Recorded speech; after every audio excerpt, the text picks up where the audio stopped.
মা বায়না করো না তো। এরকম ভাবে অফিস জয়েন করার কথা কালকে, সেটা কি পিছনে যায় নাকি? এতদিন তো ছুটিতে ছিলাম, আর কালকে থেকে যেহেতু জয়েন করছি আমার অলরেডি সেরকম ভাবে কাজ লাইনড আপ করা। আমি যেটা করতে পারি, আমি অফিস যাওয়ার সময় ওই কঙ্কাকে ড্রপ করে দিলাম, আর ফেরার সময় ওদের সাথে 1 ঘন্টা গল্পগুজব করে আমি কঙ্কাকে ফেরত নিয়ে চলে আসবো। সে ঠিক আছে অর্জুন, তবে তুমি কিন্তু ওদের সঙ্গে একটু প্লিজ কথা বলে নিও। আসলে ওনারাও তো ওনাদের মতন অ্যারেঞ্জমেন্টস করবে, তাই না? হ্যাঁ হ্যাঁ, আমি বলে নেব। নট ফেয়ার অর্জুন দা, বিয়ের একদিন পরে কি কেউ অফিস জয়েন করে নাকি? আমরা সবাই মিলে কত মজা করব প্ল্যান করলাম। অর্জুন দা একদিন ছুটি নাও না প্লিজ।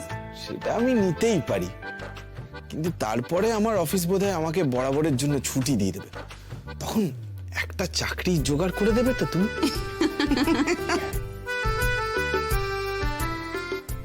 ধুর, ভাল লাগে না, তুমি না খুব খারাপ অর্জুন দা। জানি তো, বিয়েটা না হলে যে আমি কতটা খারাপ জানতেই পারতাম না।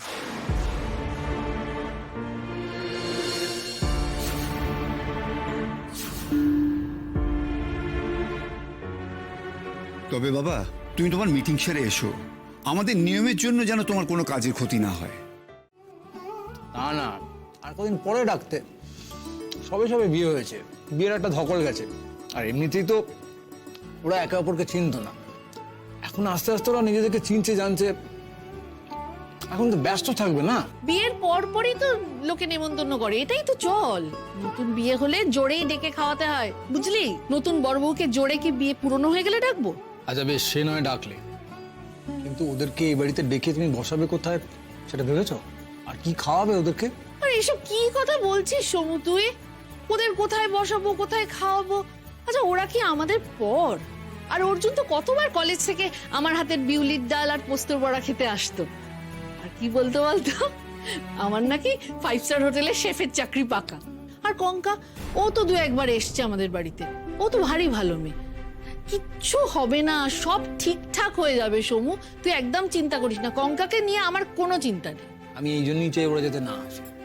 ওরা এলে তুমি কিছু না কিছু একটা কথা তুলবে। মামনি, তুমি না কিরম একটা, সত্যি তোমার যে ওদেরকে কি জন্য ডাকার দরকার ছিল আমি বুঝলাম না।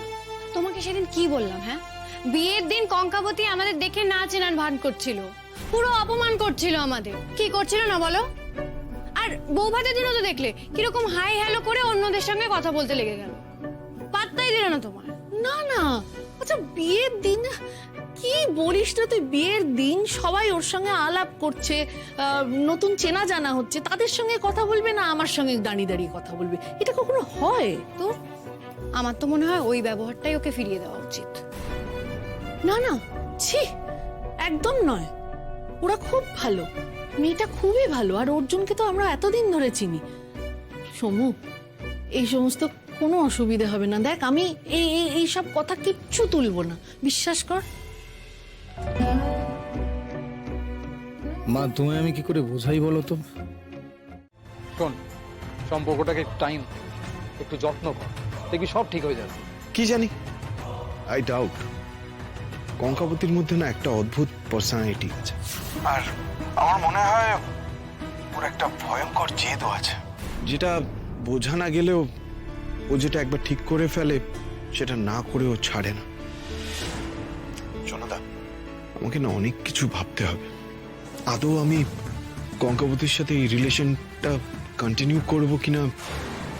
তুই কি উল্টোপাল্টা কথা বলছিস বলতো অর্জুন? কি মাথা খারাপ হয়ে গেছে নাকি? রিলেশন কন্টিনিউ করতে পারবো না? মাত্র কয়েক ঘন্টা একজনের সঙ্গে কাটিয়ে তুই সবটা বুঝে গেলি? সব না বুঝলেও অনেকটাই বুঝেছি। তোর সাথে দেখা হওয়াটা খুব দরকার আমার, তাহলে আমি সামনাসামনি সব কথাগুলো বলবো। বিশ্বাস কর, আমি ভেতর থেকে ডিভাস্টেটেড। আমার আর কিচ্ছু ভালো লাগছে না। এই ভয়টাই আমি পাচ্ছি।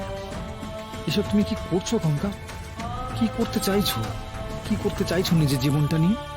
এভাবে সবকিছু ভেঙে চুরে দিলে কার কি লাভ হবে বলতে পারো? হ্যালো, হ্যাঁ বল। শোন না, কালকে অফিস ফেরার পথে তো আমি তোদের বাড়ি যাব। শোন না, তুই আমাকে একটুখানি হেল্প করবি তো?